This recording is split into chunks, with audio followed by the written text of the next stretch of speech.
Assalamualaikum warahmatullahi wabarakatuh.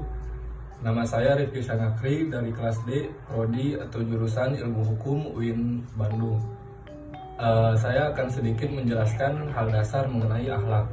Kata akhlak sendiri bisa diartikan sebagai suatu tingkah laku, tetapi tingkah laku tersebut harus dilakukan secara berulang-ulang, tidak hanya cukup sekali melakukan perbuatan baik atau hanya sewaktu-waktu saja.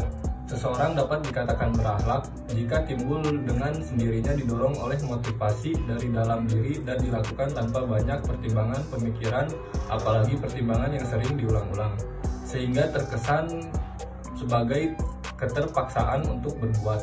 Apabila perbuatan tersebut dilakukan yang terpaksa, bukanlah pencerminan dari akhlak itu sendiri. Nah, pembagian akhlak sendiri terbagi dua, ada akhlak baik atau disebut juga al-hamidah dan juga akhlak buruk atau disebut juga al-zamimah. Akhlak baik sendiri ada macam-macamnya. Yang pertama jujur atau disebut juga as-sidqu. Jujur adalah suatu tingkah laku yang didorong oleh keinginan atau niat yang baik dengan tujuan tidak mendatangkan kerugian bagi dirinya maupun orang lain. Macam contoh akhlak baik yang kedua itu berperilaku baik atau husnul khuluqi. Berperilaku baik adalah suatu reaksi psikis seseorang terhadap lingkungan dengan cara yang terpuji. Yang ketiga itu malu atau al-haya, adalah akhlak perangai seseorang untuk meninggalkan perbuatan-perbuatan buruk dan tercela sehingga mampu menghalangi seseorang untuk melakukan dosa dan maksiat, serta dapat mencegah seseorang untuk melalaikan hak orang lain. Contoh yang keempat, rendah hati atau at-tawaddu, adalah sifat pribadi yang bijak oleh seseorang yang dapat memosisikan dirinya sederajat dengan orang lain dan tidak merasa lebih tinggi dari orang lain. Yang kelima, contoh dari akhlak baik yaitu murah hati atau al-hilmu, adalah suka atau mudah memberi kepada sesama tanpa merasa pamrih atau sekedar pamer. Yang keenam, sabar atau as-sabr, adalah menahan atau mengekang segala sesuatu yang menimpa diri kita atau hawa nafsu. Macam yang kedua itu dari akhlak buruk atau al-zamimah. Contoh-contohnya seperti mencuri atau mengambil yang bukan haknya, terus iri dengki.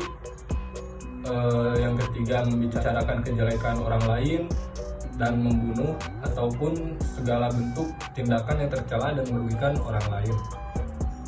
Ruang lingkup akhlak sendiri ada akhlak pribadi. Yang pertama, yang paling dekat dengan seseorang itu adalah dirinya sendiri, maka hendaknya seseorang itu menginsafi atau menyadari di saat dia melakukan sebuah kesalahan. Ruang lingkup yang kedua itu ada di dalam keluarga atau akhlak berkeluarga. Akhlak ini meliputi kewajiban orang tua, anak, dan karib kerabat. Kewajiban orang tua terhadap anak dalam Islam mengarahkan para orang tua untuk mendidik dan memperhatikan anak-anak secara sempurna dengan ajaran-ajaran yang bijak. Setiap agama telah memerintahkan kepada setiap orang yang mempunyai tanggung jawab untuk mengarahkan dan mendidik, terutama bapak-bapak dan ibu-ibu, untuk memiliki akhlak yang luhur, sikap lemah lembut, dan perlakuan kasih sayang, sehingga anak akan tumbuh secara sabar, terdidik untuk berani berdiri sendiri, kemudian merasa bahwa mereka mempunyai harga diri, kehormatan, dan kemuliaan. Sebaliknya, anak terhadap orang tua yang harus memuliakan kedua orang tuanya. Ruang lingkup yang selanjutnya yaitu akhlak bermasyarakat. Seperti kita bisa mempunyai tetangga, kita bisa dengan salah satu contoh kecilnya dengan memperlakukan tetangga kita dengan baik, seperti saling menolong dengan adanya kerja bakti atau hal-hal lain di dalam bermasyarakat, kita saling ikut serta. Ruang lingkup selanjutnya, ruang lingkup akhlak bernegara. Mereka yang sebangsa denganmu adalah warga masyarakat yang berbahasa yang sama denganmu, tidak segan berkorban untuk kemuliaan tanah airmu.